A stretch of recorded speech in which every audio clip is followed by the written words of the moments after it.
बहस परिवर्तनको। राष्ट्र, राष्ट्रियता, सभ्यता र संस्कारको संगम बागमती टेलिभिजनको यो विशेष प्रस्तुतिमा तपाईलाई स्वागत छ। म नरेन्द्र खनाल। दर्शकवृन्द, यति बेला असार सुरु भएको छ र धमाधम कृषकहरू धान रोपाइमा व्यस्त छन्, तर उता मलको चरम अभाव भएकोले कृषकहरूले गुनासो गरेका छन्। यसै सन्दर्भमा कुराकानी गर्नको लागि आज हामीले राष्ट्रिय कृषक समूह महासङ्घका पूर्व अध्यक्ष उद्धव अधिकारीलाई स्टुडियोमा निम्ताएका छौँ। स्वागत छ। हस्, धन्यवाद। सञ्चालन हुनुहुन्छ नि? एकदमै ठिक छ। असार सिजन सुरु भएको छ, धमाधम धान रोपाइँ चलेको छ, तर यस्तो विषम परिस्थितिमा चाहिँ मलको अभाव छ। अब यो चाहिँ दुर्भाग्य भन्नुपर्छ। कृषि प्रधान मुलुक, यो चाहिँ हामीले थाहा भएदेखि 5000 वर्षदेखि नेपालमा धान चाहिँ असारमा रोपिन्छ भन्ने कुरो थाहा छ। सरकारी अड्डाहरू यही किसानलाई परेका अप्ठ्याराहरूमा सफ्ट्यारो पार्नका लागि सरकारी अड्डाहरू स्थापना भएको पनि लगभग 6-7 दशकभन्दा बढी भइ नै सक्यो। तर यो चाहिने बेलामा सरकारले अरू त केही पनि दिँदैन, दिने भनेको एउटा मल हो। यो पनि समयमा चाहिँ दिन सकेको अवस्था छैन। यो निकै दुर्भाग्यपूर्ण अवस्था मान्नुपर्छ यसलाई। होइन क्या, अब 2036-37 सालदेखि नेपालमा रासायनिक मल प्रयोग भइरहेछ होइन। अब त्यति लामो समयदेखि सरकारले रासायनिक मल प्रयोग गरिरहेछ। प्रत्येक वर्ष कृषकहरूले चाहिँ मल खर्चन् भन्ने पनि थाहा छ होइन। जब अब रोपाइँ सुरु हुन्छ तब मात्र सरकारले चाहिँ मल ल्याउनको लागि तदारुकता देखाउँछ क्या। 22-25 सालबाट हो नेपालमा रासायनिक मलको चाहिँ सुरुवात भएको। र अब अहिले यो सबैभन्दा एकदम यहाँले भन्नुभएको एकदमै जायज कुरा हो कि वार्षिक हामीलाई 2 वर्ष अगाडिसम्म 7 लाख मेट्रिक टन जति मल चाहिन्छ भन्ने थियो। अहिले त्यो बढेर 8 लाख मेट्रिक टन पुगेको छ। एकातिर खेतीयोग्य जमिन घटिरहेको छ, अर्कोतिर चाहिँ मलको डिमान्ड चाहिँ बढिरहेको तथ्याङ्कले नै देखाउँछ। तथ्याङ्कको गडबडी हो कि अथवा यो रासायनिक मल अन्त कतै युज भइरहेको छ, अर्को विषय हो। अब अहिले चाहिँ यसो हेर्दाखेरि चाहिँ के देखिन्छ भने किसानसँग सरकार रहेन। यो देशको 2/3 जनसङ्ख्याको पेसाले अँगालेको पेसा र त्यसले कुल गारस्थ उत्पादनमा दिएको चाहिँ योगदानका हिसाबले पनि नेपाल कृषि प्रधान मुलुक हो। र कृषि प्रधान मुलुकमा एउटै मात्रै विकल्प तपाईको अन्य तपाईको उद्योग, पर्यटन, जलस्रोत लगायतका सम्भावनाहरूलाई पनि उछिन्ने गरेर यदि प्रगति गर्ने हो भने नेपालको कृषि मात्रै एउटा सम्भावना भएको क्षेत्र हो। तर त्यो क्षेत्रमा सरकार देखिएन, किसानसँग सरकार देखिएन। र अहिले विशेष गरेर यो देशको सबैभन्दा बढी भन्नुस् न, अहिले 22% भन्दा बढी कुल गारस्थ उत्पादनमा योगदान दिने धान जस्तो महत्त्वपूर्ण बाली सरकार स्वयंले नीतिगत रूपमै उल्लेख के गरेको छ भने मुख्य बाली लगाउनुभन्दा 6 महिना अगाडि राष्ट्रिय मल नीतिमा लेखेको छ 6 महिना अगाडि चाहिँ मलको बन्दोबस्त गर्नुपर्ने र 20% जति मल चाहिँ त्यो जहिले 365 दिनै अवेलेबल हुनुपर्ने भन्ने कुरा चाहिँ सरकार स्वयंले नीतिमा लेखेको छ। यही मल ल्याउनका लागि तपाईको मन्त्रालयमा छुट्टै शाखा छ, तपाईको कृषि सामग्री कम्पनीदेखि लिएर साल ट्रेडिङसम्मका निकायहरू छन्, त्यसमा त्यहाँ कयौं विज्ञवेत्ताहरू पनि छन्। तर उहाँहरूको काम के हो? सबैभन्दा बडो चाहिँ दुःखद पक्ष चाहिँ एउटा सरकारले दिने मल अरू दिन सकेन, आफ्नो ठाउँमा छ, तर एउटा मल पनि समयमा दिन नसक्ने चाहिँ जुन खालको सरकारको लाचारी पनि हेर्दाखेरि चाहिँ अहिले आम किसानहरू चाहिँ हरेक वर्ष, यो साल मात्रै हैन, हरेक वर्ष चाहिँ एक्लो भएको महसुस गरिराखेका छन्। किन सुरुमा जब राति यो चाहिँ रासायनिक मलसँग अभ्यस्त नहुँदासम्म सरकारी प्रतिनिधिहरूले गएर खेतमा छरिदिन्थे भनेर हाम्रा अग्रजहरूले भन्नुहुन्थ्यो हैन।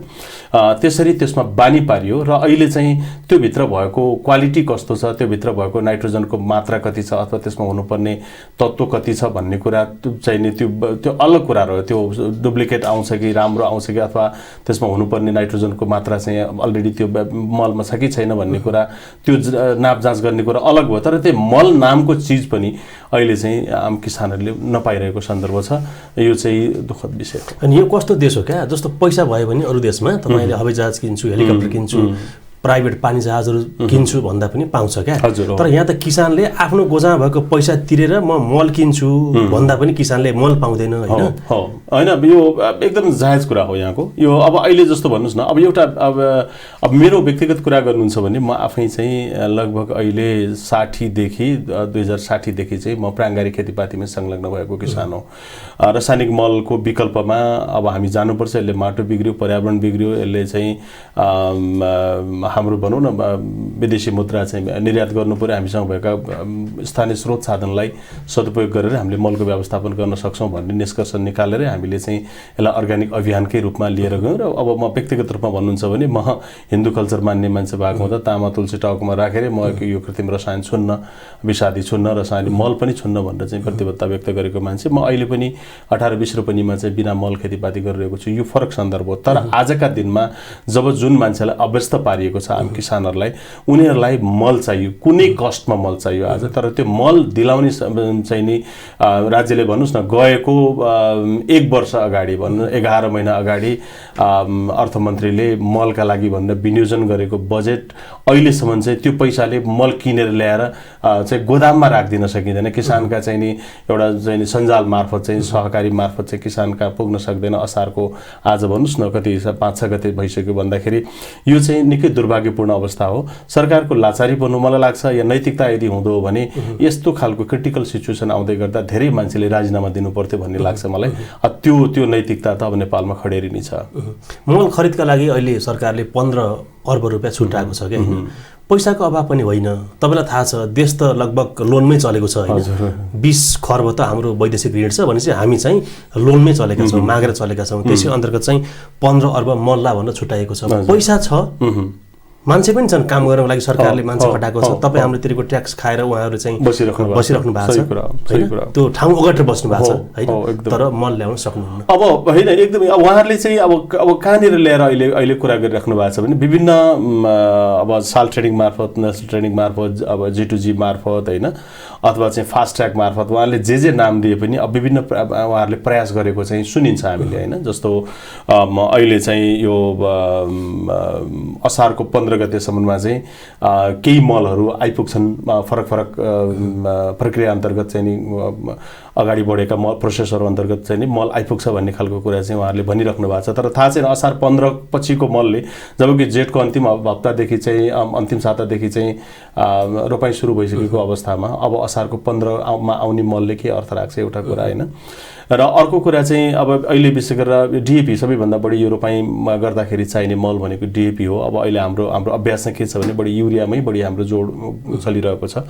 यो टप ड्रेसताका चाहिँ युरिया भए पनि हुन्थ्यो, तर अहिले चाहिँ हाम्रो अभ्यासमा चाहिँ युरिया नै अहिले सुरुमै रोपाइँ गर्दाखेरि हाल्ने खालको अभ्यास भएको हुनाले हामीले कम्तीमा पनि 1 महिना अगाडि, अब मलाई लाग्छ 15 भन्दा पछाडि उहाँहरूको कुरालाई विश्वास मान्ने हो भने 15 भन्दा पछाडि मलको चाहिँ यस्तो धेरै स्कार्स हुँदैन जस्तो लाग्छ। तर अब रोपाइँ गरिसकेपछि त्यो मल हुनु र नहुनुको खासै औचित्य छैन। र अहिले चाहिँ किसानहरू हरेक साल हेर्नुहोस्, हरेक साल चाहिने समस्यामा चाहिँ सरकारले यहाँले भने जस्तो पैसा विनियोजन पनि गरेको छ।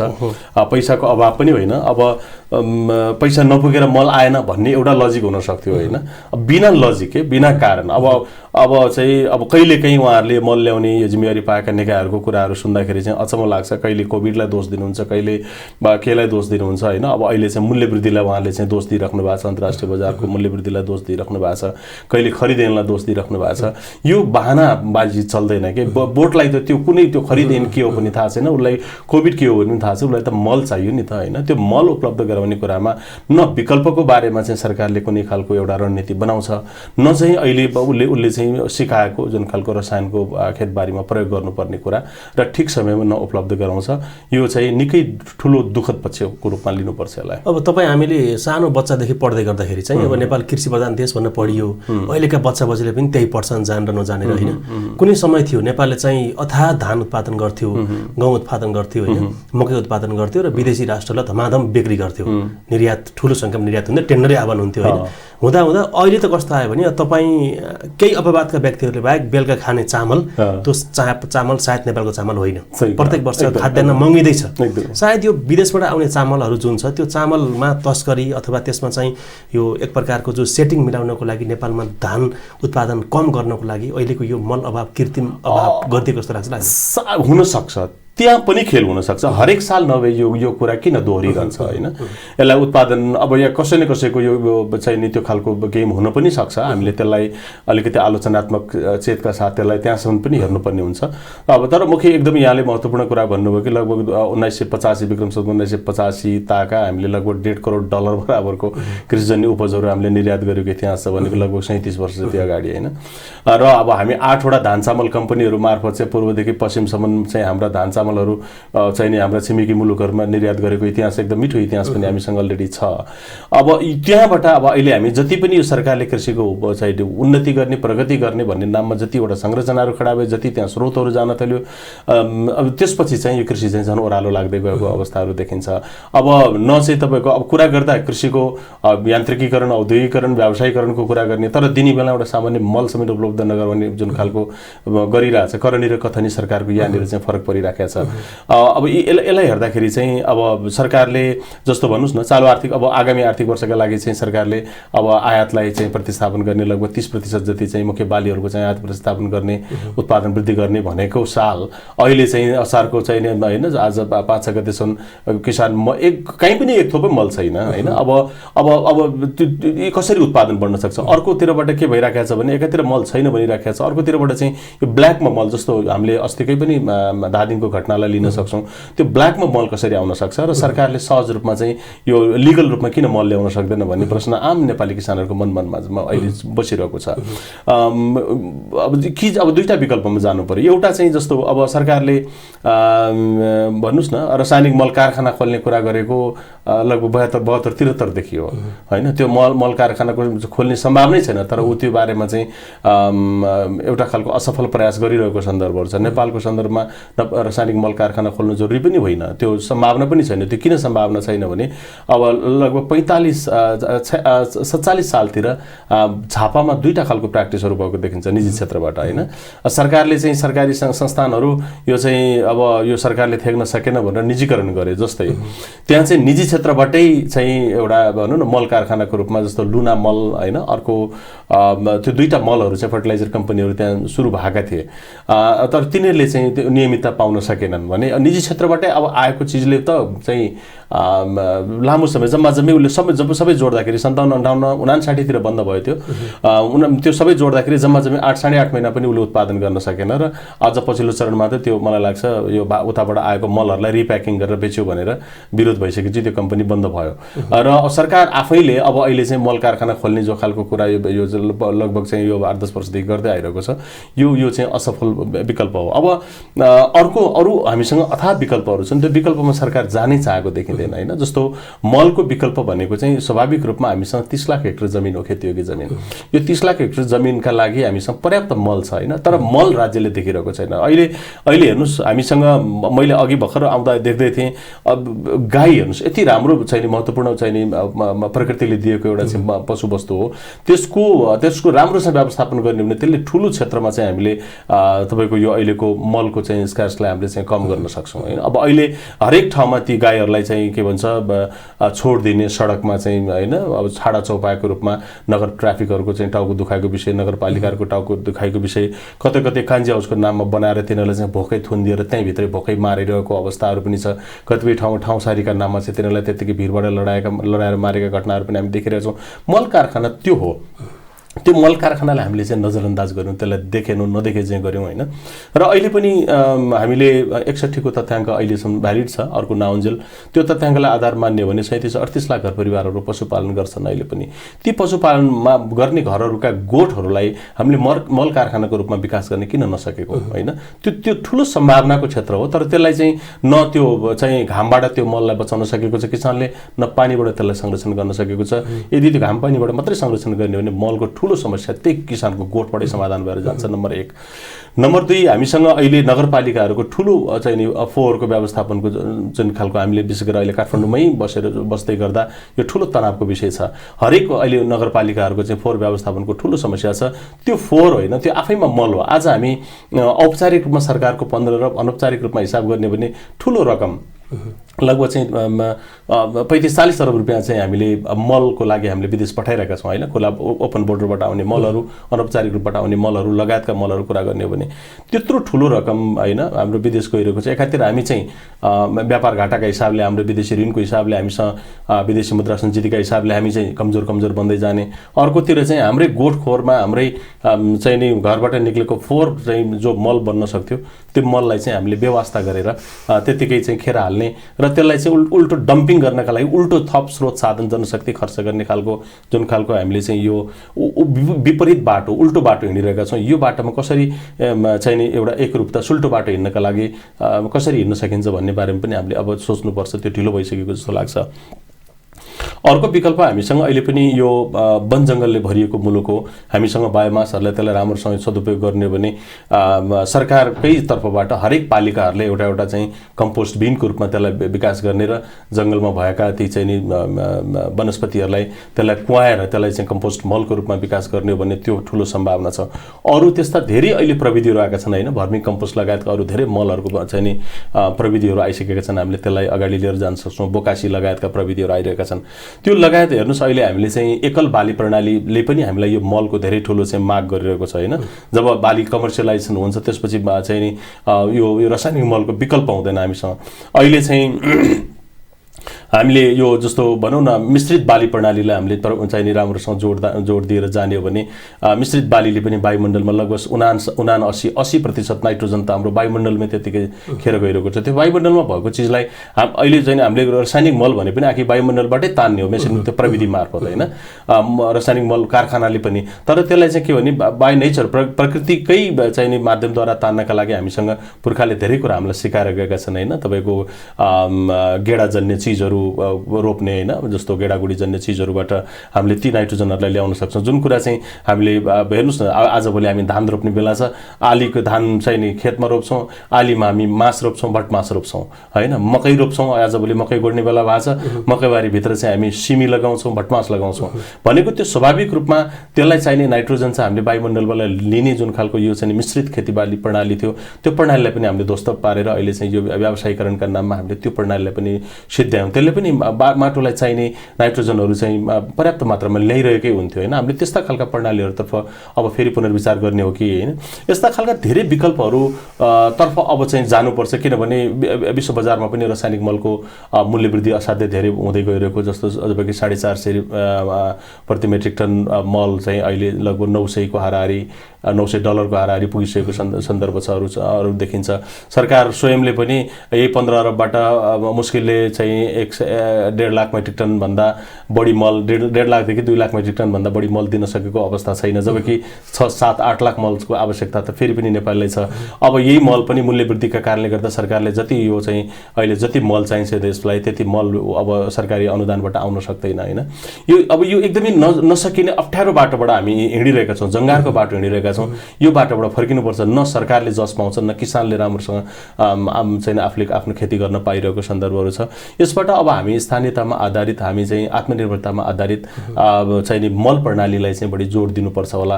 हामीसँग पुरानै पद्धतिहरूलाई धेरैले हामीले हेर्नुहोस् यो के भन्छ हामीले मानव मलमूत्रहरूलाई पनि राम्रोसँग व्यवस्थापन गर्ने भने त्यो पनि एउटा राम्रो खालको विकल्प हुनसक्छ। बायोग्यास प्लान्टहरूबाट चाहिँ नि हामीले त्यसलाई चाहिँ ती स्लरीहरूलाई राम्रोसँग म्यानेजमेन्ट गर्ने भने त्यहाँ धेरै विकल्पहरू हुनसक्छ। भनेको हामीले चाहिँ अलि दिगोपनमा आधारित मल प्रणालीहरूलाई चाहिँ बढी जोड दिएर गयौँ भने हामी चाहिँ एक खालको गन्तव्य पुग्छौँ जसले तपाईँको चाहिँ माटोलाई बचाउँछ होइन। माटो सँगसँगै माटो माथि भएका अथवा माटो मुनि भएका विभिन्न चाहिँ मित्र जीवहरूलाई बचाउने काम गर्छ। त्यसले चाहिँ पानीका स्रोतहरूलाई चाहिँ शुद्ध राख्ने कामहरू गर्छ। यस्ता धेरै सकारात्मक फाइदाहरू छन् जसले रसायन प्रयोग गर्दैन, रासायनिक प्रयोग नगर्दाखेरिको। तर आजका मितिमा त हामीले त्यसो भनेर हुँदैन। त्यसको लागि त अहिले मैले जे कुरा भने त्यसको लागि त 5 वर्ष 10 वर्षको योजनाहरू लिएर हामीले अगाडि बढ्नुपर्ने हुन्छ।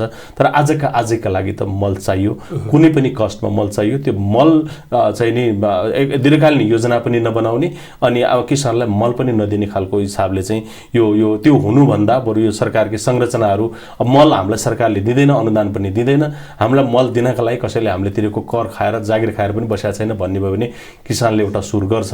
तर अब सरकार पनि छ, मल ल्याउने संयन्त्रहरू पनि छ, असार लागेर चाहिँ अब धान रोप्ने बेलापछि मल किन्न भनेर खल्तीमा पैसा बोकेर पसलमा गयो, किसानले मल नपाइरहेको जो यो विडम्बनापूर्ण अवस्थाबाट चाहिँ अब चाहिँ सम्बन्धित सरकारवालाहरूले बेलैमा ध्यान दिनु। अब कस्तो खालको अवस्था, अब असार साउनमा जेठ असार साउनमा चाहिँ मल रोपिन्छ भने त सबै किसानलाई थाहा छ। हजुर, प्रधानमन्त्री बनेका थाहा छ, कृषि मन्त्रीलाई थाहा छ, सबैलाई थाहा छ कि यति बेला किसानले मल खोज्छन् हैन। अब 36-37 सालदेखि रासायनिक मल बाँड्दै आउँदाखेरि प्रत्येक वर्ष मलको अभाव भएको छ भन्ने कुरा बुझिसकेपछि त जेठ असार साउनमा मल अभाव हुन्छ भन्ने बुझेर माघ फाउन चैतबाटै चाहिँ स्टोरमा ल्याएर स्टोरेज गर्न सकेको भए त यो अवस्था आउँदैन। त्यो हामीले भन्नै परेन, उनीहरूले बनाएको नीतिले भनेको छ। अब 6 महिना अगाडि भनेको त मलाई लाग्छ असारको 6 महिना अगाडि पुस होला हैन। पुस त्यो चिन्ता र चिन्तन कहिले पनि देखिदैन हैन। जब जेठ लाग्यो, जब बर्खा सिजन सुरु भयो, तब चाहिँ मल किन्न टेन्डर आह्वान गर्ने, ठेक्का लगाउने एकदमै हैन। अब यो भित्र चाहिँ निकै ठुलो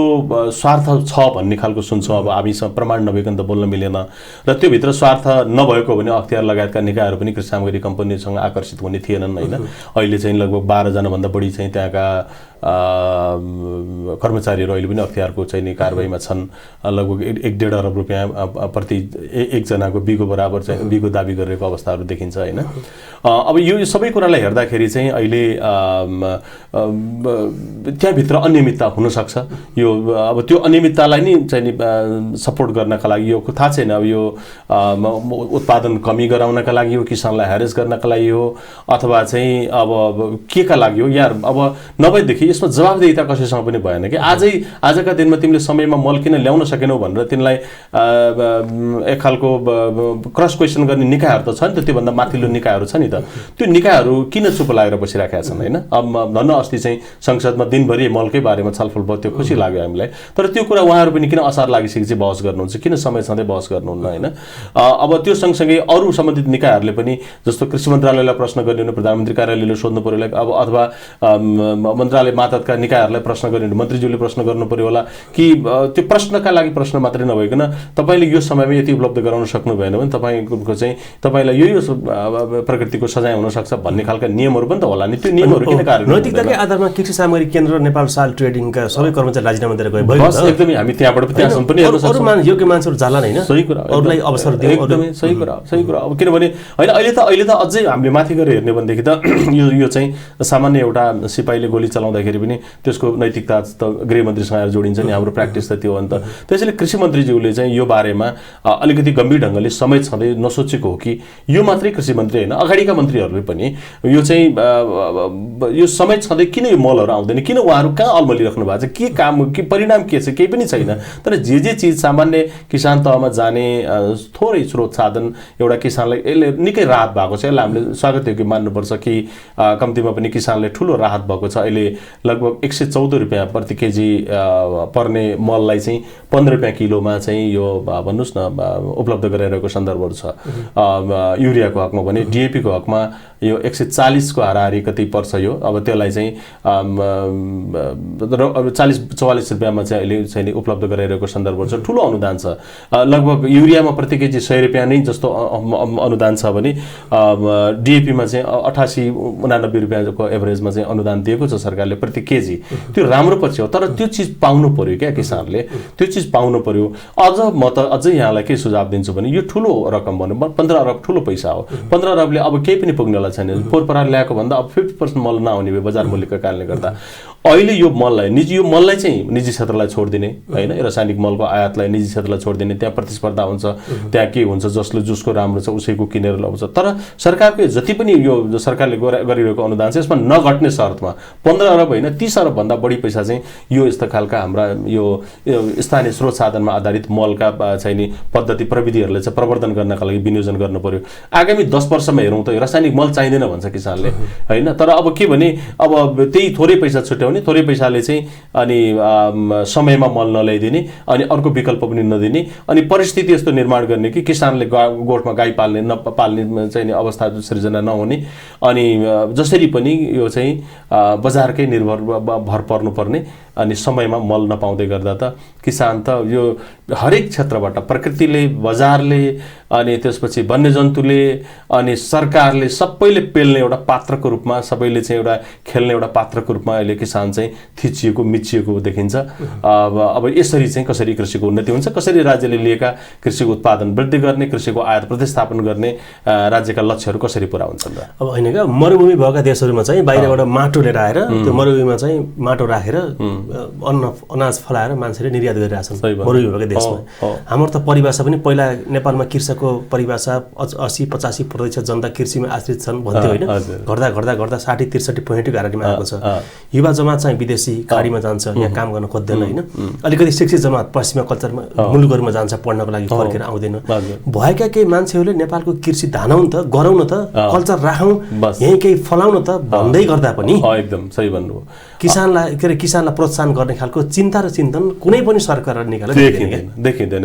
निकै खुसी लाग्दो कुरा हो कि आजका दिनमा हामीसँग लगभग 16देखि 40 वर्ष उमेरका जनसङ्ख्या नि 40%को हाराहारी छ होइन। हामीले त्यो युवा जनशक्तिलाई विदेश बनाउन पठाइरहेका छौँ र त्यसबाट आएको रेमिटेन्सले हामीले चाहिँ देश चलाइरहेको छौँ। त्यो लज्जास्पद विषय हो। तिनलाई उत्पादनमा किन आकर्षित गर्न सकेन भने यस्तै यस्तै कारणहरूले गर्दा हामी युवा बेच्छौँ अनि सामान किन्ने त हो, एकदम सिम्पल होइन। अब अहिले चाहिँ हामीले राज्यले राम्रोसँग गम्भीर ढङ्गले सोच्ने हो भने यो निकै दुःखद अवस्था हो। हामीसँग अथाह सम्भावना जमिन छ, प्रकृतिले दिएको जलस्रोत छ होइन, जङ्गल छ, जडीबुटीका सम्भावना छन्, हामीसँग युवा जनशक्ति छ। यस्ता धेरै ती जनशक्तिहरूलाई किन हामीले चाहिँ नि उत्पादनमा लगाउन सकेनौँ भन्दाखेरि युवाले पनि के देखिरहेको छ भने बामा चाहिँ धान रोप्ने बेला भएपछि गएर मलको लाइनमा गएर चाहिँ उभिरहेको उसले पनि देखिरहेको छ। अब भनेको बेला मल पाउँदैन, बिउ पाउँदैन, पाएकोमा क्वालिटी हुँदैन, बिउ पायो गेडा लाग्दैन, मल पायो त्यसको क्वालिटी के छ थाहा छैन, त्यसपछि बल्ल बल्ल उत्पादन गरेर बजार लगे चाहिँ त्यो चोरेर ल्याए जस्तो व्यवहार गर्छ बजारले, त्यसको उत्पादन लागत उठ्दैन भनेपछि युवालाई कसरी कृषि क्षेत्रमा फेरि आकर्षित गर्न सकिन्छ त? कृषि बाहेक विकल्प पनि छैन। आजका दिनमा भएका उद्योग धन्दा कल कारखानाहरू पनि बन्द हुँदै गएको अवस्थाहरू देखिन्छ। टुरिज्मको पनि हामीले जुन हिसाबले अपेक्षा गरेका थियौँ त्यो पनि हाम्रो अगाडि जान सकेको छैन भने कृषि एउटै मात्रै सम्भावना भएको क्षेत्र हो जहाँ युवालाई हामीले चाहिँ अड्याउन सक्छौँ। त्यो युवालाई हामीले चाहिँ त्यहाँ इम्पावर गर्ने, उनीहरूलाई एक खालको लोकप्रिय खेतीपाती गरौँ लाग्ने खालको वातावरण कसरी बन्न सक्छ? अहिले यहाँले भनेको जस्तै यो चाहिँ नि जमिन बाँझो राख्यो भने पितृले श्राप छन्, यो माटोले श्राप छ, धरतीले श्राप छ, त्यसैले यो जमिन बाँझो राख्नु नै भनेर किसानले एउटा भन्नुहोस् न भित्रबाट आएको एउटा त्यो कल्चरले पुर्खाले सिकाएको कल्चरका कारणले गर्दा मात्रै अहिले खेतीपाती भइरहेको छ र नभएदेखि मान्छेले अब खेतीपाती गर्दैन। एउटा यस्तो दिन आउला जस्तो लाग्छ मलाई कि म 100% अनुदान दिन्छु जनता, तिमी चाहिँ खेतीपाती गरिदेऊ, नभएदेखि हामी भोकै मर्ने भयो, पैसा चाहिँ हामीसँग भयो जेन तेन जसो तसो गरेर, तर खेती गर्ने मान्छे पाइएन, तिमीले खेती गरिदेऊ भन्ने दिन आउँछ कि भन्ने डर लाग्दैछ। अहिले यहाँले भन्नुभयो एकदमै हामीसँग गेडो पोखिएको ठाउँमा मानु फल्ने ठाउँ हो, मिलाएर चाहिँ नि तपाईँको मानु रोप्यो भने मुरी फल्ने भूगोल हो। हामी तपाईँको जस्तो भन्नुहोस् न आजभोलि भन्दै गर्दा मरुभूमिका देश हौँ, न कुनै सामुद्रिक टापु हौँ। हामी यस्तो राम्रो उर्वर भूमिमा बसेर पनि हामीले चाहिँ हाम्रा उत्पादनहरूलाई सहज रूपमा उत्पादन गर्न नसक्ने र जहिले पनि अब हामी अहिले चाहिँ यो के भन्छ खाद्य सुरक्षाको हिसाबले 52% एभरेजमा 52% जनता चाहिँ खाद्य असुरक्षित छन् भनेर सरकारी तथ्याङ्कले भन्छ हेर्नुहोस् होइन। 10% त एकदमै डरलाग्दो खाद्य असुरक्षित जनता छ भनेर सरकारी तथ्याङ्क सार्वजनिक भइरहेको अवस्था छ। भनेपछि यो सबैको कारण चाहिँ के हो भने यो सरकारको नीति र नीतिमा लेखिएका कुराहरू सरकारकै पात्र जसले चाहिँ छ उनीहरूले कार्यान्वयन गर्ने जुन खालको चासो देखाइरहेका छन्, यसको कारणले गर्दा नीतिमा राम्रै लेखिएको देखिन्छ तर कार्यान्वयन पछि हरेक चिजहरू चाहे बजेट भन्नुहोस्, वार्षिक कार्यक्रम भन्नुहोस्, अहिलेका आवधिक योजनाहरू भन्नुहोस्, जति पनि छ लेखेका शब्दहरू ठिकै छन्। अहिले एउटा भन्नुहोस् न, अहिले खाद्य तथा खाद्य समर्पितता यसलाई मात्रै राम्रोसँग कार्यान्वयन गर्ने हो भने धेरै कुराहरू चाहिँ देश आफैमा सस्टेन भएर अगाडि बढेर जान्छ, पक्का छ। तर अहिले मलकै हामी कुरा गर्दैछौँ, मल नीतिले भनेको कुरो पुरा गरिदिएको भए त यो मल 6 महिना अगाडि आइसक्ने थियो नि। आज किन हामी यहाँ हामी कुरै गर्नुपर्ने थिएन, त्यहाँ हिजो दादिङमा मल लुट्नुपर्ने अवस्था पनि थिएन र अहिले चाहिँ तमाम देशभरिका आमा दिदीबहिनी दाजुभाइहरू चाहिँ मल कहाँ पाइन्छ भनेर सदरमुकाम नाम्लो बोकेर झर्नुपर्ने अवस्था पनि आउने थिएन। समयमा नीतिमा लेखिएको अनुसार काम गरिदिएको भए तर त्यो त देखिएन।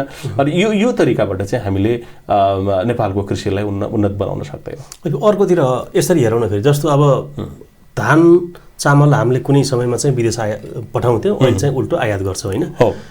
कस्तो समस्या देखिन थालेको छ भने जस्तो अब अहिलेको पछिल्लो समयमा चाहिँ नेपालका किसानहरू जसले उखु रोप्छन् नेपाली भूमिमा मिलमा लगेर उखु बेच्छन् हजुर उधारोमा मिलको साउले उखु पेलेर चिनी बनाएर बेच्छ उसले अन्त लगानी गर्छ अरबौं कमाउँछ तर किसानले आफूले बेचेको उखुको मूल्य पाउँदैन र काठमाडौँमा आएर पुष्माको जाडोमा भुइँमा मर्नुपर्ने अवस्था आउँछ त्यस्तो भूभागको र त्यस्तो नालायक सरकार भएको देशको मान्छे हामी अर्कोतिर अहिले स्पष्ट रूपमा भन्यो भने केही अपवादका व्यक्तिहरूले बाहेक सहरी ठाउँहरूमा सहरी अलि मानव बसोबास बाक्लो भएको ठाउँहरूमा बेलुका पाक्ने चामल सायद नेपालको चामल होइन भारतको चामल अथवा नेपालको चामल होइन होइन त्यस्तै तरिकाले कुनै समयमा नेपालमा नाकाबन्दी भयो जस्तै चामल निर्यातमा अथवा कुनै विदेशी राष्ट्रहरूले चाहिँ चामल रोकिदियो भने यहाँ के हुन्छ एकदमै सही भन्नुभयो यहाँले जब गहुँ त त्यो सुरु गरि नै सक्यो एक दिन त त्यो दिन आउँछ तपाईँलाई म यसो डिस्टर्ब गरेँ गहुँ रोके भन्नुभयो होइन गहुँ रोक्यो भन्दै गर्दाखेरि चाउचाउ उत्पादन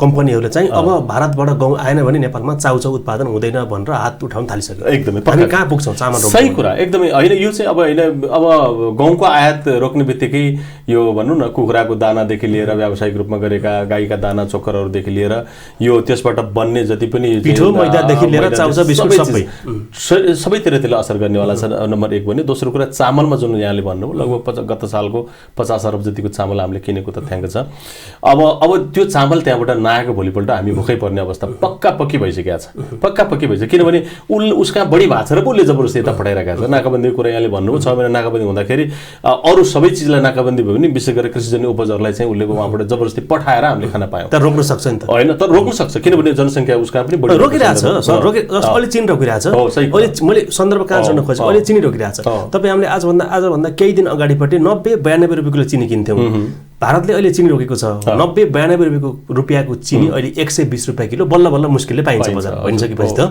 महँगी पनि बढ्यो एकदमै नेपालका कृषकलाई प्रोत्साहन नगर्ने उखु किनिदिने पैसा नतिर्ने नेपालका कृषकलाई निरुत्साहित गर्ने त्यही तरिकाले अहिले चाहिँ मल नदिने होइन भोलि चामल इन्डियाबाट आउन छोड्ला अथवा इन्डियाले रोकिदेला त्यो भयो भने त यहाँ त अहिले हिजो धादिङमा मल लुटे जस्तै प्रत्येक व्यक्ति अर्कोको घरमा गएर चामल लुट्नुपर्ने अवस्था आउँछ त्यो निकै डरलाग्दो अवस्था आउँछ आज तपाईँ हामी यति सहज रूपमा कुरा गरिरहेका छौँ तर यो भोग्न पर्दाखेरि चाहिँ यो निकै ठुलो पीडा हुन्छ यसले न कुनै वाद भन्छ न कुनै व्यवस्था भन्छ भोको पेटले न कुनै धर्म भन्छ केही पनि भन्दैन यसले त्यो अवस्था धेरै टाढा छैन त्यो अवस्था टाढा छैन भन्ने खालको कुरो हाम्रो यहाँका नीति निर्माताहरूले किन नबुझेको भन्ने प्रश्न मेरो पनि छ कि अहिले चाहिँ उत्पादनमा हामीले कम्तीमा पनि खानेकुरा ठिक छ अरू व्यापार अरू चाहिँ उन्नति प्रगतिका कुरा अरू विकास का कुरा गर्दै गरौँला तर खानेकुरामै हाम्रो प्रश्न चाहिँ अब महत्त्वपूर्ण ठाउँमा गएर हाम्रो हलो अड्किरहेको अवस्थाहरू छ आजको भोलि थाहा छैन अहिले तपाईँ हामी कुरा गर्दै गर्दा त्यहाँ निर्णय भइसक्यो थाहा छैन हाम्रो देशको जनतालाई खान पुगेन भोलिका दिनबाट हामी चाहिँ निर्यात गर्दैनौँ भनेर चामलकै कुरा चाहिँ निर्यात बन्द गर्ने भने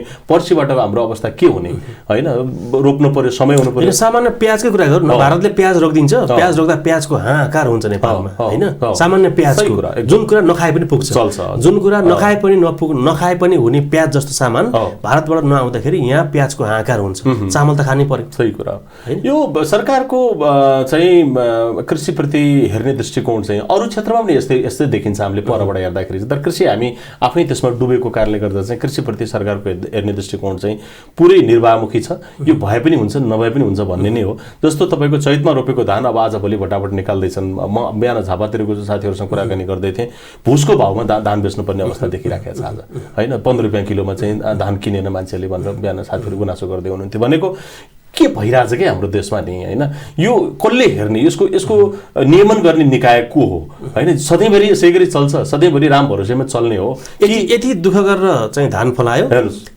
धान बेच्ने बेलामा लागत भन्दा कम मूल्यमा धान बेच्नुपर्छ नेपाल किसानले सही कुरा त्यही चामल भारत जान्छ भारत गएर आउँदाखेरि दोब्बर भएर आउँछ होइन अब किन हामीसँग ती मिलहरू किन बन्द भयो हिजोका धान चामल कम्पनीले सञ्चालन गरेका तराईका सबै मिलहरू बन्द छन् ती मिलहरू हामी फेरि किन चाहिँ उताउन सक्दैनौँ किन त्यो उत्पादनलाई चाहिँ तपाईँको त्यो चैते धान लगायतका अन्य धानहरूलाई त्यो उत्पादन हुन सक्ने सम्भावना भएको क्षेत्रहरूलाई किन विकास गर्दैनौँ त्यस्ता अब यो चाहिँ कुरा के छ भने सङ्घीय मन्त्रालयले बाट अब जति हुन सक्यो भयो उसकोबाट चाहिँ के भने तपाईँको भनौँ न 73-74 सम्म चाहिँ हामी लगभग कृषिजन्य उपजको मात्रै कुरा गर्दाखेरि 1 खरब 5 अरब जतिको कृषिजन्य उपज आयात भएको तथ्याङ्क छ होइन तर आज हामी होइन 78-79-80 तिर आइपुग्दाखेरि चाहिँ त्यो व्यापार घाटा के भन्छ हाम्रो आयात कृषिको आयात चाहिँ 4 खरब पुग्ने लाइनमा छ होइन 350 त गत सालै थियो भनेपछि यो उल्टो बाटोबाट हिँड्दाखेरि जुन खालको यो हामीले प्रत्युत्पादक परिणामहरू देखिरहेका छौँ अब यो परिणामबाट अब हामीले एकदम रोकिनुपर्छ र संघीय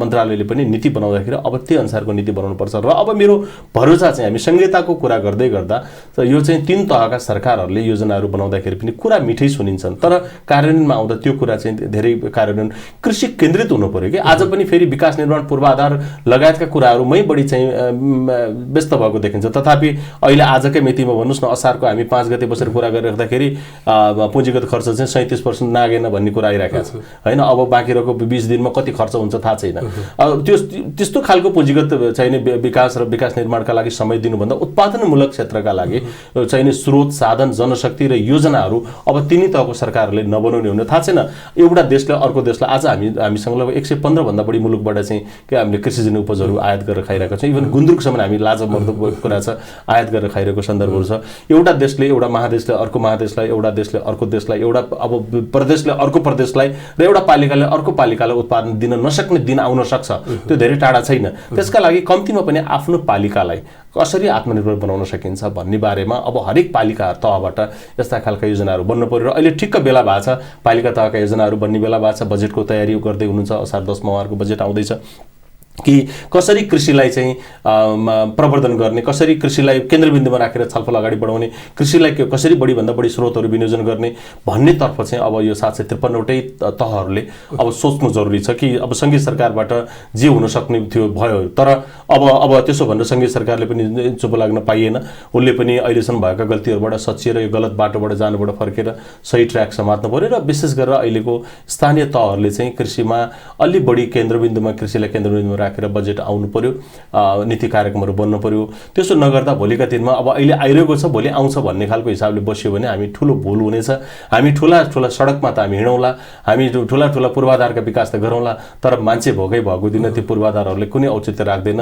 त्यहाँबाट हुने विद्रोह त्यहाँ विग्रह त्यसले निम्ति हुने परिणाम चाहिँ फेरि हामीले अहिले कल्पना गरेको भन्दा धेरै पर छ त्यसैले उत्पादन गर्नका लागि आज अघि यहाँले भन्नुभयो म झरी पर्दा खेतमा जान्छु म हिलोसँग चाहिँ हिलोमै लडीबुडी गर्छु म घामसँग कुनै परवाह गर्दिन भनेर अहिले खेतमा जान तयार छ किसान त्यो किसानलाई क्याश गर त्यसको ऊर्जालाई क्याश गरेर उत्पादन गर्न लगाऊ त्यो तिम्रो बुद्धिमानीपूर्ण चाहिने कुरा हुनेछ हैन अब अहिले चाहिँ अब एउटा चाहिँ किसानलाई म खेत लगाउँछु भन्दाखेरि उसलाई भिखारी जस्तो एउटा चाहिने समयमा मल नदिने समयमा बिउ नदिने समयमा प्रविधि नदिने कहीँ पनि केही पनि नदिने र उसले उत्पादन गरेको चिजको बजारको पनि संरक्षण नगर्दिने जुन खालको अवस्था छ यसबाट गएर त भोलिका दिनमा निकै ठुलो पश्चाताप चाहिँ सबै तहका सबै तबकाका मान्छेहरूले बेहोर्नु पर्ने बानी बिगार्देको सरकारले हो नि 36-37 सालबाट मल दोहोऱ्याएर भने 36-37 सालबाट मल लाउन सुरु गर्यो त्यसभन्दा अगाडि पनि नेपालमा त कृषि क्षेत्रमा प्रगति त भएकै थियो गाई पशुको मलमूत्र प्रयोग गरेर गोबरहरू प्रयोग गरेर उब्जनी गरेकै थिए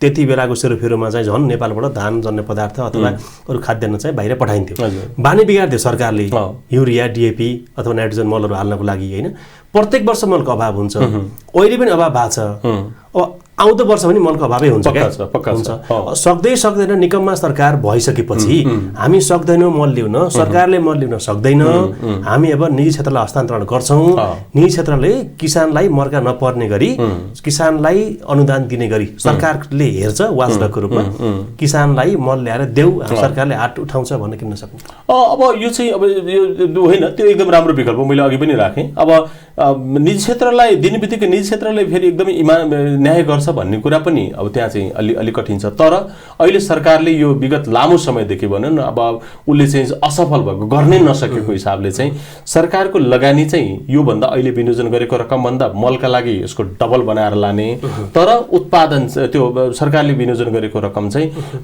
के भन्छ दिगो मल उत्पादन प्रणालीमा चाहिँ लगानी गर्ने र चाहिँ यो रासायनिक मल चाहिँ निजी क्षेत्रलाई दिने प्र्याक्टिसमा जाँदाखेरि चाहिँ धेरै राम्रो हुन्छ तर सरकारले मैले निजी क्षेत्रलाई दिएँ अब म रासायनिक मलको लागि अनुदान पनि दिनु पर्दैन रसायन मैले मलको लागि टेन्सन लिनु पर्दैन मेरो टेन्सन फ्री भयो भनेर सरकार बस्यो भने चाहिँ त्यो फेरि प्रतिपादक हुन्छ त्यो गर्नु हुँदैन अहिले गर्ने कुरा के हो भने अहिले 15 अरब फर इक्जाम्पल चाहिँ 15 अरब अहिले छुट्याएको छ भने यसलाई 30 अरब भन्दा बढी चाहिँ मलका लागि छुट्याउ तर रासायनिक मलका लागि होइन त्यो प्राङ्गारिक मलका लागि त्यो जङ्गलका चाहिँ बायोमासहरूलाई मल बनाउनका लागि त्यसले चाहिँ भन्नुस् न अहिलेका अन्य विभिन्न जस्तो हामीसँग ढैँचालाई प्रवर्धन गर्ने कुरा हुन सक्छ हामीसँग चाहिँ चाहिँ त्यो एजोलालाई प्रवर्धन गर्ने कार्यक्रमहरू हुनसक्छ। धेरै छ हामीसँग रासायनिक यो चाहिँ मलको विकल्पहरू धेरै छ।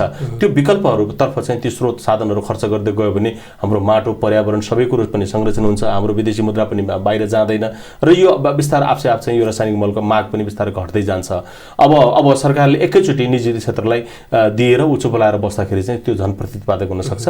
सरकारले दिगोपनमा आधारित आगामी 10 वर्षभित्र म रासायनिक मल आयात नगर्ने ठाउँमा पुर्याउँछु र म देशलाई रासायनिक मल मुक्त देश बनाउँछु भन्ने हिसाबबाट तिनी तहका सरकारहरूले नीति कार्यक्रम योजना बनाएर बजेट छुट्याएर जाने। तर अहिलेको तत्कालीन के भन्छ रासायनिक मलको आयात चाहिँ प्राइभेट सेक्टरलाई छोड्ने कुरा त्यो जायज हुन सक्छ। तर अब त्यो चाहिँ दीर्घकालीन कुरा हो। तर आज चाहिँ मल छ, असारको 5 गते बसेर कुरा गर्दै गर्दा आज किसानहरू खेतमा के भन्छ बिउ काटेर बसिराखेका छन्, उनलाई मल चाहियो। त्यो मल कसरी दिनु त्यो सरकारले जान्नु पर्यो। यो कस्तो देश हो क्या मलाई भनिदिनु होइन, यो कस्तो देश होइन। लुकीछिपी जे पनि आउँछ, क्विन्टलका क्विन्टल सुन पनि आउँछ। सही भन्नु। चाल सोभराजले एयरपोर्टबाट म हात्ती चलाइदिन्छु भन्थे क्या। लुकीछिपी हिजो पनि 500 बोरा मल धादिङमा पक्राउ खायो होइन। कर छली आएको 500 बोरा मल भारतबाट अथवा कुनै देशबाट आउँदै गर्दाखेरि 500 बोरा मल किसानले लिएर गए, उनलाई आवश्यक थियो लिएर गए, लुटे एक प्रकारले होइन। त्यो त हिजो मात्र देखियो नि त, तर त्यस्तो त आएको आइछ एकदमै। एयरपोर्टबाट पनि सुन आएको आइथ्यो, 1-2 पटक पक्रियो होइन। धादिङमा 500 बोरा मल हिजो अस्ति पक्राउ खायो, त्यो त त्यस्तो ट्रक आएको होला। अब त्यसरी चाहिँ इलिगल रूपमा लुकीछिपी जे पनि आउने सुन पनि आउने, उन पनि आउने, सबै आउने होइन। तर किसानको लागि अनुदान जोडिएर आएको चिज चाहिँ सरकारले पनि ल्याउन नसक्ने होइन, सरकार स्वयंले गर्न नसक्ने के छ होइन। अब एकदम सही जायज भन्नुभयो तपाईँले। अब त्यहाँ हेर्नुहोस् न, यो अब अन्डर बिल्डिङको कुराहरू अब कस्तो एकदम दिउँसै चाहिँ अब हिजोको घटनालाई हेर्ने हो भने सिमेन्ट र गहुँले माथिबाट छोपेर तलबाट चाहिँ मल लिएर आएको। अब त्यो चाहिँ कति ट्रकहरू कति 14-15 ट्रक त अनौपचारिक रूपमा छिरिसक्यो भन्ने पनि सुनियो। त्यो चाहिँ विशेष परिस्थिति बस्दै कहाँनिर केही लेनदेन नमिलेर त्यो कुरो चाहिँ त्यहाँ फेरि लिक भयो र किसानले त्यहाँ आफ्नो चाहिँ ताकत देखाइदिए। त्यो एकदम ठिक कुरा गरे उनीहरूले। तर अब यो चाहिँ के भने सधैँभरि यसरी हुँदैन। यहाँले भने जस्तो निजी क्षेत्र राम्रोसँग लाग्ने हो भनेदेखि चाहिँ यो ल्याउन सक्छ, उसले मल ल्याउन सक्छ। तर अब निजी क्षेत्रले किसानलाई माया गर्छ, उसले चाहिँ सस्तो मूल्यमा दिन्छ, क्वालिटी दिन्छ भन्ने फेरि ग्यारेन्टी चाहिँ हुँदैन होइन। निजी क्षेत्र भनेको आफैमा ऊ नाफा कमाउने एउटा वर्ग हो र किसान भनेको चाहिँ यो जहिले पनि यो के भन्छ सरकारको संरक्षणमा रहनुपर्ने वर्ग हो। तर हामी दुर्भाग्य हामी कहाँ सरकारले त्यसलाई संरक्षण गर्न सकेन। झन् उल्टो किसान उन्मूलन गर्ने नीतितिरै सरकार लागिरहेको कारणले गर्दा झन् चाहिँ दिनानुदिन मैले त कृषि मन्त्रालयको अर्थ पनि देख्दिनँ क्या। त्योभन्दा त अलिक बढी यस्तो हुन्छ किनभने नि अब धान चामल मकै कोदो गहुँ जौँ अब कुनै समय थियो जति बेला कोदो चाहिँ अलिकति नहुने मान्छेहरूले तलको एकदमै गरिब मान्छेले कोदो खान्छ नेपालमा भन्ने कुरा थियो होइन। कोदो खायो भने मान्छेलाई घृणा गर्छन् भन्ने पनि थियो क्या होइन, कोदोको ढिँडो खाँदा। अब अहिले चाहिँ नेपालमा अरबौं रुपियाँको त वार्षिक कोदो आयात हुन्छ होइन। अब प्रत्येक कुरा आयात हुने भइसकेपछि कृषि सामग्री केन्द्र कृषि मन्त्रालय किन चाहियो भने एकदम सही भन्नुभयो, एकदमै सही भन्नुभयो। किनभने परिणाम नै केही देखिँदैन, रिजल्ट नै केही देखिँदैन। 2 महिना देखिएन, 4 महिना देखिएन, 1 वर्ष देखिएन, 1 दशक देखिएन, अब कहिले पनि देखिँदैन भनेपछि फेरि अहिलेको अवस्था हेर्दै गर्दा अवस्था सुधार होला जस्तो छैन क्या, देखिँदैन। सही भन्नु, सुधार होला जस्तो छैन हैन। एकदम हामी त्यो निष्कर्षमा पुग्न सक्छौँ कि जसले केही परिणामै दिन सक्दैन भने त्यो केही मान्छेहरूलाई त्यहाँ रोजगार दिनु बाहेक अरू त्यसले केही पनि काम गर्दैन। प्रधानमन्त्री कृषि आधुनिकीकरण, प्रधानमन्त्री स्वरोजगार कार्यक्रम भन्छ, भुइँमा उम्रेको झारसार उखाल्ने हैन। अनि अब कृषि आधुनिकीकरण भन्ने आफ्नो टाठाबाट मान्छेहरूलाई चाहिँ बिउसिउ दिने, अनुदान दिने, अब फले फलोस् नफलोस् त्यो बजेट लगेर अन्त्य लगेर खाए पनि खा, सिधा निरीक्षण पनि नगर्ने होइन। वास्तविक किसानले गोजाबाट पैसा निकालेर मल किन्छु भन्न लाइन बस्दा मल नपाउने, अनि कृषि मन्त्रीले झन्डा हल्लाउँदै गाडीमा चढेर हिँड्ने क्या। एकदमै नसक्दो, असाध्यै नसक्दो। मैले अघि सुरुमै गरेँ नैतिकताको प्रश्न। यदि नैतिकता हुँदो हो भने मलसँग सम्बन्धित धेरै मान्छेले आज राजीनामा दिएको खबर तपाईँ हामीले सुन्न पाउनु पर्थ्यो। अब त्यो नैतिकता भन्ने कुरो छैन, हेरिहाल्नु भयो। अहिले देशमा भएको कयौँ घटनाक्रमहरूमा पनि यहाँ चाहिँ के भन्छ नैतिकता भन्ने कुरो अगाडि आएको देखिँदैन। हामीले विगतदेखि देख्दै आएका हौँ र मलको सन्दर्भमा पनि अब हामीले धेरै त्यस्ता खालका सम्भावनाहरूलाई चाहिँ नदेखे चाहिँ गर्ने र यो गर्न सकिने काममा पनि सरकारका सम्बन्धित निकायका पात्रहरूले विशेष गरी इमान्दारीपूर्वक काम नगरेको कारणले गर्दाखेरि चाहिँ अहिले यो खालको अब कोही मान्छे तपाईँ आज मलको लागि भन्नु सरकारी मान्छेले तपाईँ कुरा गर्न बोलाउनुहोस्, त्यो मान्छे पाउनुहुन्न तपाईँ। किनभने अब यसरी कति दिन चल्छ होइन। अब यो वास्तवमा किसानहरू हामी अलिकति एक ठाउँमा आउन नसकेर पनि यिनीहरूले हेपेको हो भन्ने लाग्छ। किसानले यसको सबक, किनभने आज पनि 60% जनताले यो बारेमा एकमुष्ट रूपमा आवाज उठाउने भने यो कुनै पनि पनि सरकार गुना टेक्न बाध्य हुनुपर्छ होइन। तर त्यो एकता पनि किसानसँग छैन। अब त्यो दुर्भाग्यपूर्ण अवस्था भयो र होइन किसान यो चाहिँ हामीले संरक्षण गर्नुपर्ने हो। किसानको संरक्षण गर्ने मलाई एउटा जिम्मेवारीमा मेरो कुर्सीमा मेरो भागमा आइपुगेको छ। त्यसरी मैले उहाँहरूलाई जसरी पनि संरक्षण गर्नुपर्छ। किसानको संरक्षण गर्ने भनेको उत्पादन वृद्धि गर्ने र देशको संरक्षण गर्ने हो भनेर सम्बन्धित तह र तब्कामा बसेका त्यहाँ चाहिँ चेयरम्यानहरूले त्यो बारेमा उनीहरूको नबुझिदिएपछि उनीहरूले त्यो अनुसार व्यवहार नगरिदिएपछि त परिणाम तपाईँको दशकौँसम्म के शताब्दीौँसम्म यस्तै आउने भयो भनेपछि यस्ता खालका निकायहरूको औचित्यमाथि नै प्रश्न यो संसदमा पनि उठिसकेका विषय तपाईँले जो कुरा भन्नुभयो र तपाईँ हामीले पनि यो कुरा गर्दाखेरि चाहिँ अब एकदमै अर्गेलो हुन्छ भन्ने चाहिँ मलाई पनि लाग्दैन। अनि कृषकको लागि चिन्ता कसले गर्ने भन्ने के सुन्नु है। अब बाटोमा के अरे गोलमाडा फल्छ अनि बजारसम्म ल्याउनुभन्दा बाटो के अरे बारीमै नष्ट गर्नु ठिक देख्छन् किसान। सस्तो मूल्यमा बेच्नुभन्दा बारीमै नष्ट गर्छन्। काउली तरकारीहरू लगाएर बारीमै डोजर लगाउँछन् होइन। दुध लगेर बाटोमा पोख्नु पर्ने होइन। अनि उखु बेचेर उधारमा उखु बेच्नुपर्ने, पैसा माग्न काठमाडौँ आएर चिसोमा शुद्ध चाहिँ मृत्युवरण गर्नुपर्ने अवस्थाको देश हामी होइन। 3-4 वर्षपछि त्यो पनि होइन। यो चाहिँ अब सम्बन्धित यो चाहिँ कस्तो भने हामीले यो त्रिकोणात्मक बहस गर्न पाएको भए राम्रो हुन्थ्यो। सरकारको अलिकति आधिकारिक जिम्मेवार मान्छे होइन मन्त्रीज्यूहरू कोही सहित बसेर गफ गर्न पाएको भए अझ रमाइलो हुन्थ्यो होइन। उहाँहरूको दृष्टिकोण के हो भन्ने कुरै एकदम अन्यलग्रस्त भयो। उहाँको त स्पष्ट के छ भने सुन्नु, अब बेलुका चाहिँ मार्सी चामल आउँछ अथवा लङ ग्रेन आउँछ, त्यही पनि नेपालको होइन इम्पोर्टेड मार्सी चामल इम्पोर्टेड लङ ग्रेन चामल आउँछ। उहाँलाई त्यो नेपाली माटो नेपाल कृषकले उब्जनी गरेको हो कि मतलब छैन क्या। त्यो रियल सेन्टिमेन्ट फिल गर्न सक्नुहुन्न उहाँहरूले होइन। एकदमै यो हाम्रो यो यात्रा सुल्टो यात्रा छैन। हामी दुर्घटनातर्फै अझै जाँदैछौँ र यो खानेकुरा महत्त्वपूर्ण चिज हेर्नुहोस्। अब यो सबैभन्दा महत्त्वपूर्ण चिज भनेको खानेकुरामै हामीले यति चाहिने एक खालको भन्नुहोस् न गति छाडा व्यवहार गऱ्यौँ कि भोलिका दिनमा हामीले अर्काले ढोका बन्द गरिदिएका दिन अर्काले एउटा निर्णय गरिदिएका भोलिपल्ट करोडौँ नेपालीहरू भोकै बस्नुपर्ने सङ्घारसम्म आइपुग्दाखेरि पनि हामीमा चेत पलाएको छैन। यो चेत छिटोभन्दा छिटो पलाओस् भनेर चाहिँ अपेक्षा पाएको अरू केही पनि गर्न सक्दैन। यिनको पलाउँदै रहन्छ किनभने जस्तो सामान्य उदाहरण चिनीको मात्र लिँदाखेरि चिनी केही समयसम्म मात्र भारतले बन्द गर्दै गर्दै अघि पनि मैले दोहोऱ्याएँ 90 रुपियाँ किलोको चिनी 30 रुपियाँ किलोबाट 120 भएको छ। लुकीछिपे आएको भएर बेच्दै गरेका होला होइन। नेपालको चिनी पुग्दै नपुग्ने भारत सरकारले पुरै ठप्पै पार्ने भयो नि त नेपालमा त गुलियो त हरायो त। सही कुरा होइन। त्यस्तै चामल चाहिँ कुनै पनि हालतमा भारतले चाहिँ आफ्नो देशबाट चामल बाहिर नपठाउने भन्यो भने र नेपालको चामल त पुग्दैन त्यो भयो भने चाहिँ एकदमै होइन। त्यो दिन धेरै टाढा छैन हेर्नुहोस्। त्यो दिन धेरै टाढा छैन। हामीले अब आजैबाटै मैले अघि पनि भने यी जतिवटा सरकार छन् होइन अब ती सबै सरकारहरूले आफ्नो पालिकाभित्रको पहिलो चाहिँ टप प्रायोरिटीमा राखेर नीति कार्यक्रम योजना बनाएर ठ्याक्कै फुल्ने फलाउने कार्यक्रममै चाहिँ लगानी गरेनन् भने अबको अवस्था चाहिँ गम्भीर भयावह हुँदै जाने देखिन्छ। देखिहाल्नु मल जसरी लुटे भोलि गरी त्यताबाट आउँदै गरेको खाद्यान्न लुट्नुपर्ने अवस्था हुन सक्छ होइन। भोलि चाहिँ अब आज त धादिङमा लुटे भोलि चाहिँ तपाईँको वही के भन्छ नाकामी चाहिँ लुटिन सक्छ। भोक लागेपछि के होइन देशै लुट्ने अवस्था होला। श्रीलङ्का देख्नु भएन, श्रीलङ्का टाट पल्टियो कुनै बेलामा चाहिँ यो हाम्रो जस्तो मुलुक श्रीलङ्का अलिकति सभ्य छ, यो अलिकति अलि कृषिमा उर्वरशील भूमि भएको कृषि क्रान्तिमा अगाडि बढेको देश भनिन्थ्यो। कृषि अब आखिरीमा हुँदा प्रधानमन्त्रीको सम्म घर जलाउनु पर्ने अवस्था आयो श्रीलङ्कामा। प्रधानमन्त्री नै भागाभाग प्रधानमन्त्री सेनाको लुक्नुपर्ने अवस्था आयो। त्यो अवस्था नेपाल नआउला र भने होइन। हामी धेरै नजिक पुगिसक्यौँ त्यहाँतर्फ हामी धेरै नजिक पुगिसकेका छौँ। तपाईँले अघि भन्नुभयो व्यापार घाटा र बजेटको मात्रा बराबर लगभग 17-18 करोडको एभरेजमा त्यहीँ पुगिसकेका छ। हामीसँग विदेशी मुद्राको सञ्चितको कुरा गर्नुहुन्छ भने हामीसँग अब राष्ट्र ब्याङ्कले भन्दैछ 5-6 महिनापछि हामीसँग पैसा हुँदैन भन्दैछ। एकदम भनिसकेको अवस्थाहरू छ होइन। अब उधारोमा चाहिँ तेल ल्याएर बाँडिरहेको छ होइन। तपाईँ हामीले चाहिँ पैसा तिरेर किन्छौँ तेल, अब आयल निगमले पैसा छैन भनेर भारतबाट उधारोमा तेल ल्याएर बेचेको जान्छ कहाँ पैसा। अब त्यो अहिले 60-65 हजार नेपालीको थाप्लोमा छ। अझ त्यो दिन थपिँदै जाने होला भोलिका दिनहरूमा। अब जनताकै थाप्ला थपिने त होला त्यो ऋणहरू होइन।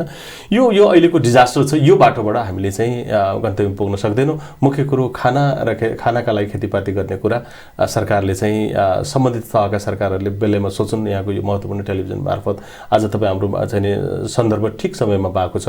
असारको चाहिँ सुरुवातमा हामीले मलको बारेमा कुरा गरेका छौँ भने स्थानीय तहको नीति कार्यक्रम बजेट बन्दै गर्दाखेरि पनि तपाईँ हामी कुरा गर्दैछौँ कि उत्पादनलाई केन्द्रबिन्दुमा नराख्ने भने भोलिका दिनमा चाहिँ यहाँ कोही यो के भन्छ भोको पेटमा यो चाहिँ कुनै पनि उसले चाहिँ मैले फेरि पनि दोहोऱ्याएँ उसले कुनै पनि इमान धर्म राख्दैन। मैले एकताका मेरो मोटरसाइकलमा पेट्रोल 2 लिटर जति थियो अलि अगाडि, यो कति सालतिरको कुरा हो, बाटोमा रोके केही साथीहरूले यता पक्नुहोस् भने रोकिदिएँ, ट्याङ्की खोल्नुहोस् भने खोलेर देखाएँ, ए रहेछ ए झिक 1 लिटर झिक भनेर मसँग भएको 2 लिटर मध्ये 1 लिटर लिएर गएको थिएँ साथीहरूले भनेको। त्यो दिन खानेकुरामा आयो भने चाहिँ त्यो निकै दुर्भाग्य। सरल भाषा भन्दै गर्दा भोलि तपाईँको घरमा भएको चामल मैले लुट्नुपर्ने अवस्था आउँछ। एकदमै त्यो भनेको त निकै बेकराल अवस्था। आज समय छ, आज दिन छ, आज हामी त्यहाँ पुगेका छैनौँ। आजै सोचौँ र भोलि त्यो एउटा दुरावस्थातर्फ चाहिँ नजानका लागि सम्बन्धित कुर्सीमा बस्ने भएका सरकारवालाहरूको बुद्धि चाहिँ चाँडै फिरोस् भन्ने आग्रह मात्रै गर्ने हो। त सरकारसँग पैसा छ, देश व्यापार घाटाले नै चलेको छ,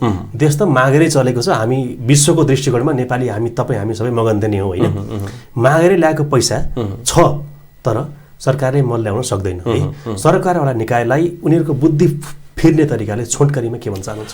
अब होइन, अब पहिलो कुरा त उनीहरूलाई के कहाँबाट उनीहरूले बाटो बिराइरहेका छन् भने उनीहरूले जुन शिक्षा पढेर आए त्यो शिक्षा अन्तर्गत नै नेपालको कृषिलाई चाहिँ हाम्रो जुन खालको एउटा लयमा बगिरहेको कृषिलाई त्यसलाई डिस्टर्ब गरे। कमिला एउटा लयमा हिँडिरहेको कमिलालाई चाहिँ त्यसलाई म एकदम राम्रो बाटो हिँडाउँछु भनेर त्यसलाई चाहिँ यताउता तित्रभित्र पारिदिएको जस्तो त्यो जुन कृषिको लय नै अहिलेको चाहिँ कृषिको उन्नत बनाउने नाममा बिगार्दिए। त्यहाँ जुन खालको हाम्रो पारिवारिक कृषि प्रणाली पद्धतिहरू थियो त्यसलाई त्यो चाहिँ बिगार्दिए। हामीसँग मिश्रित खेतीपाती प्रणाली थियो, त्यसलाई एकल बालीतर्फ लिएर आए। हामी चाहिँ स्थानीयतामा आधारित जैविक खेतीपाती प्रणालीहरू थियो, त्यो प्रणालीलाई अहिले रसायनमा आधारित चाहिँ प्रणालीतिर लिएर गए। बीज हामी कहाँ चाहिँ त्यो के भन्छ डिडिटी भन्दा अगाडि नेपालमा बीज भित्रिएकै थिएन। आज चाहिँ तपाईँको लगभग 8 लाख किलो जति बिख त वार्षिक चाहिँ नेपालमा भित्रिएको तथ्याङ्कहरू सरकार आफै सार्वजनिक गरेको सन्दर्भहरू छ।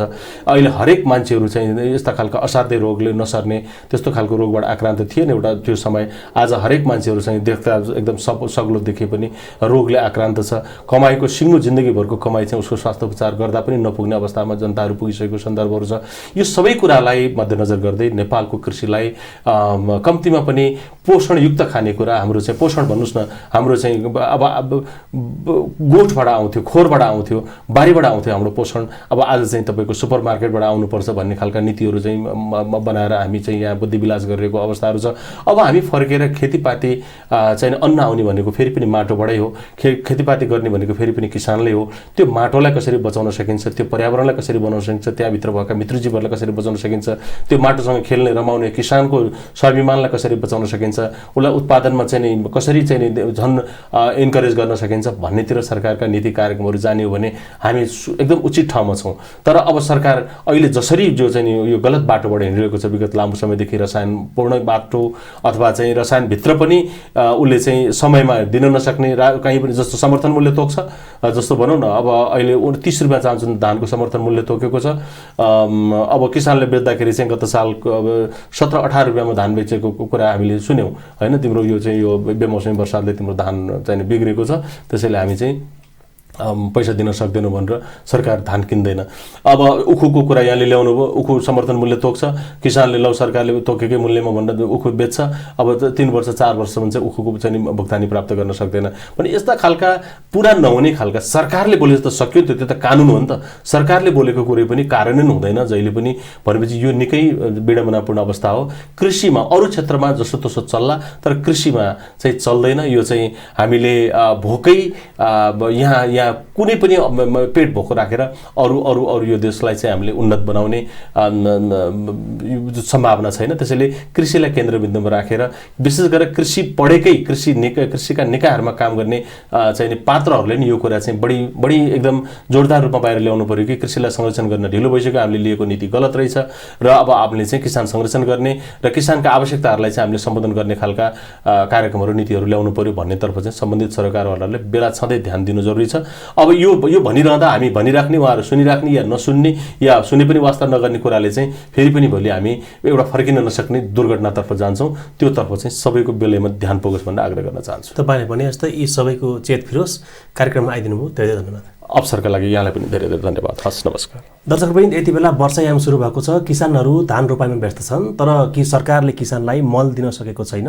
यस्तो विषम परिस्थितिमा कृषकको मर्का बुझ्नको लागि हामीले राष्ट्रिय कृषक समूह महासङ्घका पूर्व अध्यक्ष उद्धव अधिकारीसँग कुराकानी गऱ्यौँ। आगामी अङ्कमा नयाँ व्यक्तित्वका साथ उपस्थित हुनेछौँ। बागमती टेलिभिजन हेर्दै गर्नुहोला। नमस्कार।